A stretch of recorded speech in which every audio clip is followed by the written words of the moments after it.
Welcome to the next episode of Monday Mindset Matters. These quick meet-of-the-moment episodes offer you some tools and biblical encouragement to help you, the Christian educator, no matter what role you have on campus, stay connected, stay grounded, and stay prayed up so you can be the light in the middle of this trauma-responsive movement. So, let's get right to it.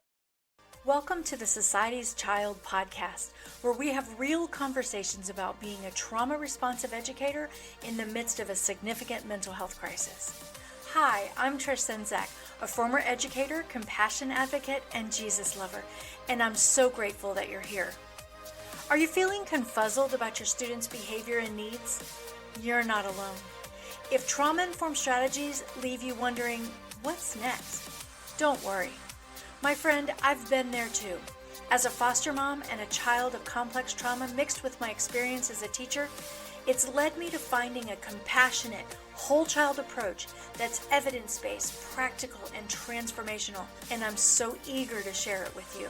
Whether you want to connect with your students on a deeper level, create a trauma-sensitive environment, or you just need a little bit of encouragement or support, you're in the right place. So grab a drink, a pen, or your earbuds, and let's work together to create a safe and student-attuned trauma-responsive school culture. Society's children need you, so let's get started.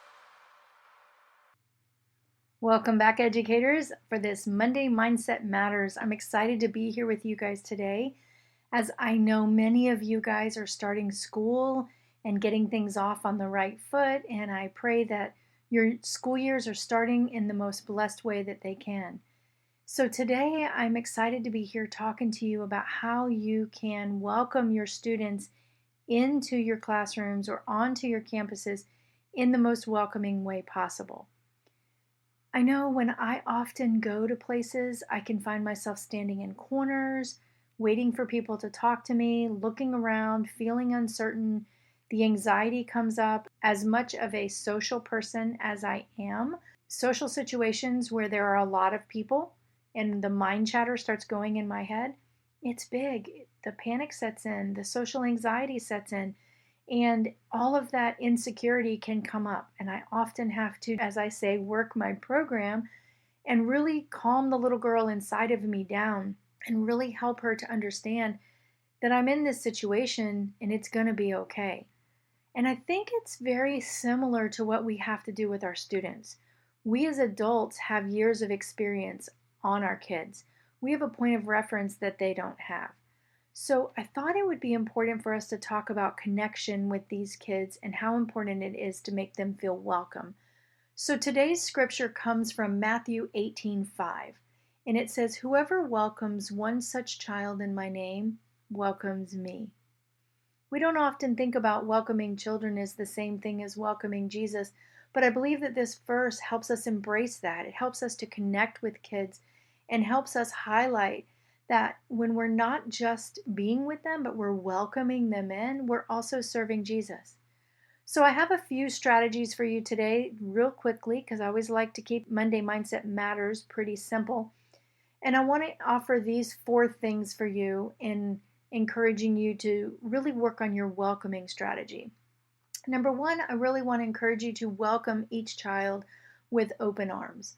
You may have anticipation of reputations that precede them. You may have information or stories about things that have happened or have preconceived notions of what a particular grade might be like. But I really want to encourage you to welcome each of them with your actions, with your eyes, open arms, just making them feel like you're walking into an unconditional place where they feel valued, they feel loved, and they don't have to stand up to anything that may have preceded them, and they get a fresh start walking into your classroom. Secondly, I want to encourage you to commit to connect. A lot of times we don't think about doing anything in our classrooms in terms of connection on a deliberate level. We just kind of think to ourselves, oh, we're going to connect, or we make a certain connection with certain kids. They trigger us in certain ways, and that either brings us to that student, or it kind of puts a block between us and maybe even pushes us away from them. But if we create a way in our classroom to connect with every child, eye contact, look around the room every day and try to make eye contact with every student and give them a smile, Give them a knowing look that says, I see you. And really make that commitment to connect with each and every student in your classroom every time they walk through the doors. The third thing I want to encourage you to do is really ask yourself why I'm here. So I want to encourage you to get your motive right. Your motive is to serve, be a servant. Wasn't that what Jesus did? He was a servant on this earth. And we're there in that position. And I always like to use Esther 4:14 as my example. I've been given such a position as at a time such as this. So that student, all of those students need you in their classroom in this moment.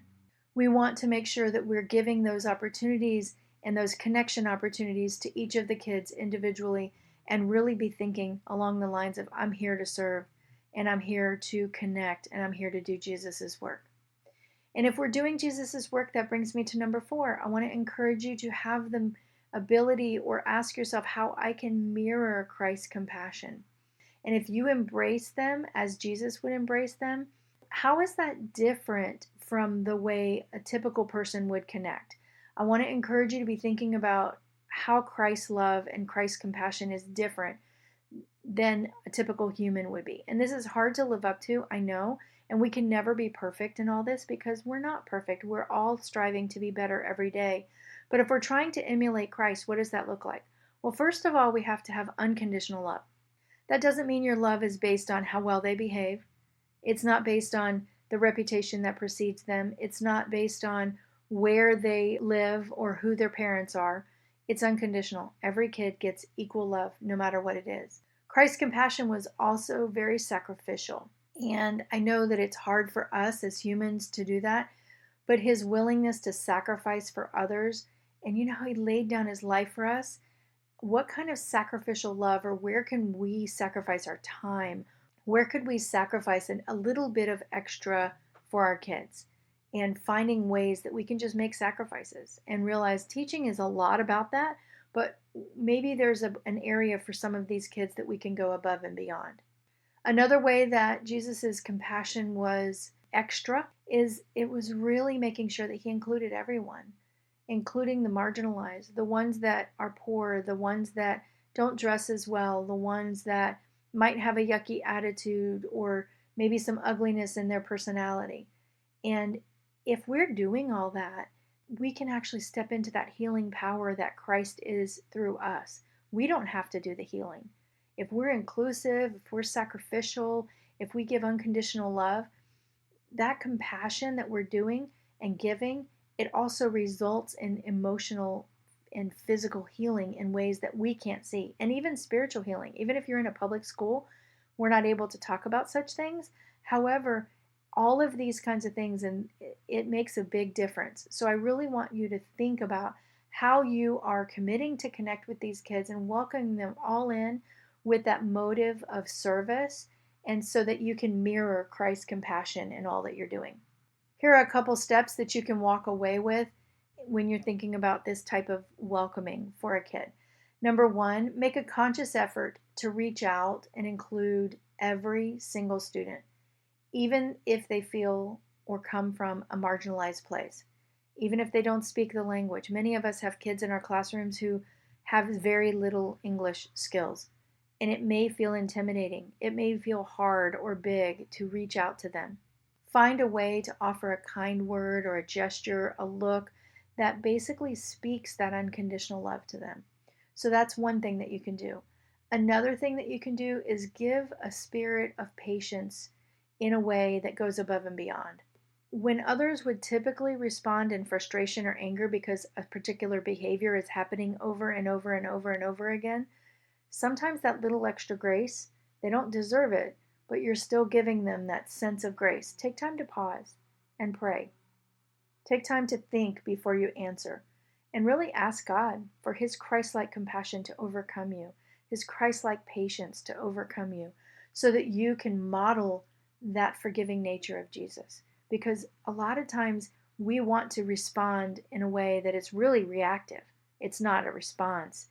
And if we can find ways to do that and help them feel secure and understood and connected and welcome in your classroom, you will have them eating out of your hands. Your most challenging kids will be eating out of your hands. As you're thinking about the beginning of your year and you're thinking about how you can be welcoming, I want to encourage you to remember Matthew 18:5. And whoever welcomes one such child in my name welcomes me. This week, my friends, I pray that you're welcoming Jesus through these kids in your classroom. If you're looking for ways to build more peace in your career, I've created a list of 75 affirmations based on 25 Bible scriptures, and I'd love to share it with you and help you keep your sanity. You can go to trishz.com/Bible AFFS.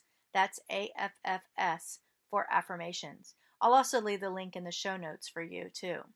Until next time, my friend, stay grounded, stay regulated, and stay prayed up. I hope you found something encouraging and inspiring in this episode of Monday Mindset Matters. It is my hope that these episodes meet you right where you are, because your Monday mindset matters. More importantly, your mindset matters all the time. Remember, stay connected, stay grounded, and stay prayed up. Our kids depend on it. Hey, amazing educators, thanks for tuning in. If you found this episode helpful, I'd love for you to hit subscribe and leave a review. Even better, share this episode with a colleague. And hey, I'd love to connect with you on social media. You can even join my Facebook group for some extra support and a dash of inspiration. I've left all the links in the show notes. Until next time, my friend, remember, you're not alone on this journey. You've got this. Keep making a difference and stay teach-tastic.